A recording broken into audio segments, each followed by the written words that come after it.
Before the world as we know it, there lived a mighty ruler named Ndaba. This enigmatic king was an individual who stirred the curiosity of many, painted in rumors and tales that often ended in secrecy and mystery.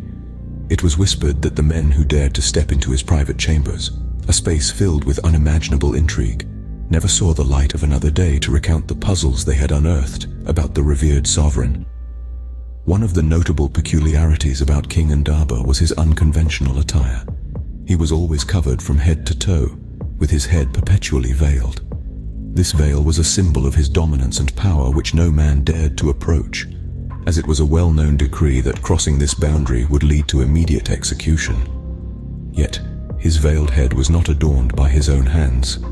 Instead, he had chosen young men from his vast kingdom who were meticulously trained from their early years for the sole purpose of grooming his hair. Every selected hairdresser was granted an opportunity to serve the king, a moment that stood as their ultimate honor and also their final appearance in the eyes of their beloved. Their subsequent fate was shrouded in obscurity, vanishing from the world without a trace. No one dared question the king about this strange ritual, fearing the loss of their tongue as a potential consequence for their curiosity. It was Makato's time to visit the king's private chambers. A spirited hairdresser from the south, Makato prepared himself for his royal duty.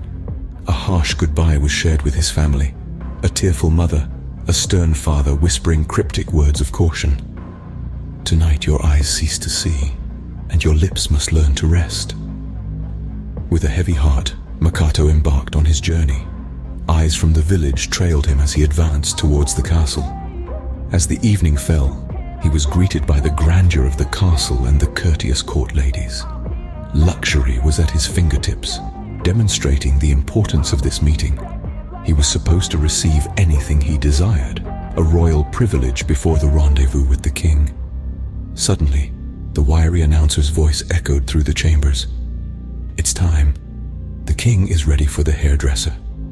The jovial atmosphere altered, the of the court exchanging troubled glances. Makato, with his tools in hand, ventured into the king's chambers.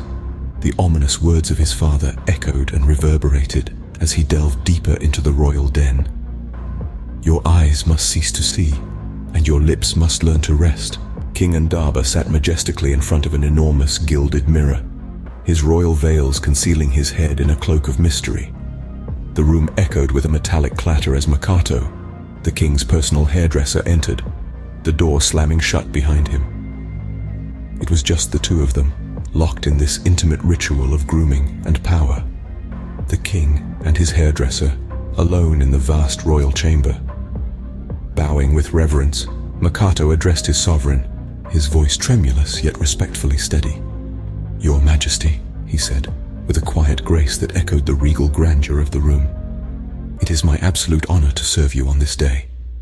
Momentarily, a glimmer of a smile, fleeting yet noticeable, danced on the lips of the mighty King Ndaba. "Go on with it then," commanded the king, leaning back in his elaborate throne-like chair, a picture of relaxed authority. He closed his eyes, surrendering himself to the routine proceedings. Makato tentatively unwrapped the veil off the king, revealing a sight that sent a thrill of shock coursing through his veins. The king had a third eye, placed uncannily on top of his head, its stare as keen as the other two. A halo of grey hair surrounded it, stark against the otherwise barren landscape of his bald head. The third eye, an unexpected anomaly, winked at Makato, who fought to maintain his composure despite the jarring sight. Gently, he cleared the hair around the eye, making certain to not disturb the king's tranquility. Once his task was complete, Makato respectfully reveiled the king, feeling a sense of accomplishment mixed with the awe of the day's revelation. Exiting the king's chamber with a sense of profound astonishment, he was suddenly accosted by a group of royal knights. His head was roughly shrouded in a sack, their harsh voices threatening him with dire consequences. "Tell us what you saw, lest you die here right now," they demanded. Unyielding, Makato held firm to his loyalty to his king. "I saw nothing but my king, and it was my pleasure serving him." Despite the threats, Makato remained true, keeping the king's secret safe. Eventually, his loyalty won over their suspicions, and they grudgingly let him live. To everyone's astonishment, Makato left the royal court, becoming the first king's barber to return home. He was now a living paradox, a man of humble roots intertwined with royal secrets. Makato was a keeper of mysteries, a guardian of royal whispers that had to be kept hidden from the world. These secrets were a heavy burden on him, the invisible chains of his royal service. The secrets were so consuming that he developed a peculiar habit. Every time the burden became unbearable, he would retreat to his backyard.